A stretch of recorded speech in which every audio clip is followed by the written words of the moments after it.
Hello everyone, আসসালামু আলাইকুম সবাইকে। আপনারাও যদি আমার মতো এই গরমে কোথায় যাবেন খুঁজে না পান তাহলে চলে আসতে পারেন ভাওয়াল রিসোর্টে। তো আমরা এই গরমে একটু শান্তির জন্য আমরা চলে গেলাম ভাওয়াল রিসোর্টে। তো তো এখন আপনাদেরকে দেখাবো আমি কোন রুমটিতে এখানে বুক করেছিলাম। তো এটাই আমার হচ্ছে রুম। তো এই রুমটি আমার বুক করতে 11,000 টাকা লেগেছে।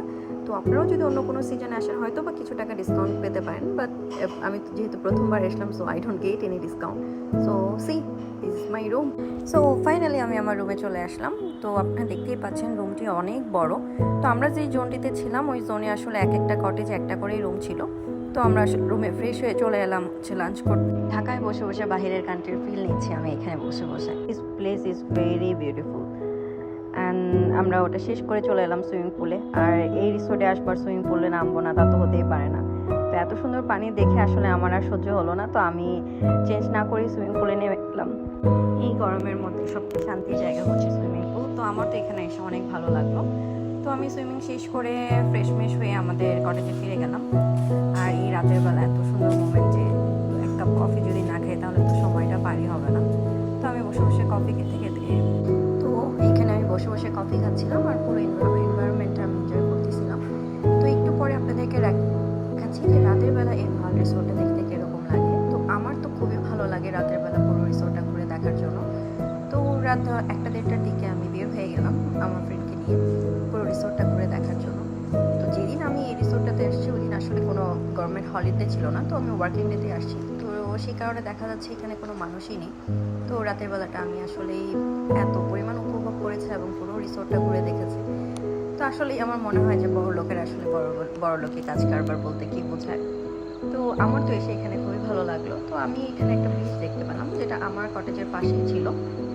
তো এই ব্রিজটা দেখে আমি প্রথমে ভেবেছিলাম আসলে যে এখান থেকে এই রিসোর্টে এসে আমার সবচেয়ে বেশি ভালো লেগেছে কারণ হচ্ছে এই রিসোর্টটা হচ্ছে ফুললি গ্রিন। আর এখানে এত পরিমাণ গাছপালা ছিল যে আপনার আসলে শান্তির এবং নিরিবিলির জায়গা যদি কেউ চুজ করেন তাহলে এই রিসোর্টটাই চুজ করবেন। তো আমি রাতেরবেলা আসলে ওদের সুইমিং পুলটার পাশে বসেছিলাম। তো কিছুক্ষণ এখানেই সময় স্পেন্ড করি। আমার মতো যাদের হাতে সময় কম, যে বেশি দূর যে এত সুন্দর একটা এনভায়রনমেন্ট করতে পারবে না, তারা কাছাকাছির মধ্যে ঢাকা থেকে একটু দূরেই গাজীপুরে এই রিসোর্টটা, তো এখানে চলে আসবে।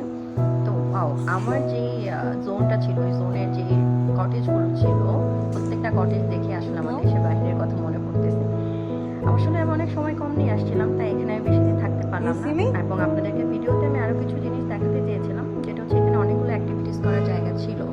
তো আমি আসলে ওই জায়গাগুলোতে আপনাদেরকে নিয়ে যেতে পারলাম না। তো আসলে এটার ভিতরে আমাদেরকে গাড়ি নিয়ে আসতে দেয় নাই, তো আমরা ওদেরই গাড়ি ইউজ করলাম। আর এই গাড়িগুলোর নাম ছিল ভাগি। তো এটা আমি আসলে আগে জানতাম না। তো আমাদের আসলে সময় শেষ হয়ে গেল। তো আমি আর আমার ফ্রেন্ড এখন রিসেপশনে বসে আছি, আমাদের গাড়ির জন্য ওয়েট করতেছি।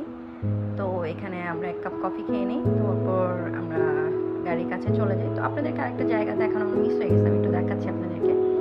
এটা হচ্ছে আপনার প্লে জোন। এখানে এসে আপনারা স্পা করতে পারবেন, যে এই রিসোর্টটা যেটার জন্য ফেমাস ভাওয়াল